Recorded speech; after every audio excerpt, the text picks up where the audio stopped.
Sayfi! Ey, birot, bo'lmaysanlarmi tezsin? Sayfi chiqyaptimi?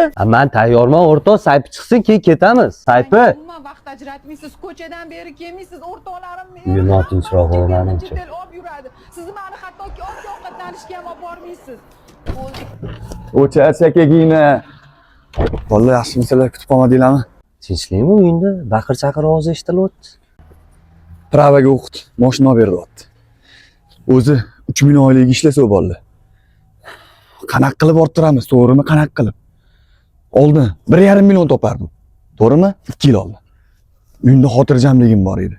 Mana shu Instagramni ochib berdim qo'liga. Men ahmoq. Mashina olib berasan, pravaga o'qitasan degan mashmasha boshlandi uyimda.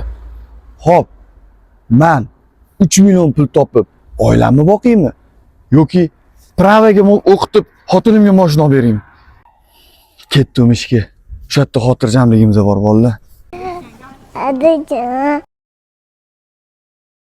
Kelishishda jile ko'p keling, faqat urushmang. Xo'p qizim. Uyga kir. Ko'cha sovuq bolam. Salla uchun yashayman-da bolam. Ayol kishini tili uzaysa, erini qalbida va uyida yashash muddati qisqarar ekan.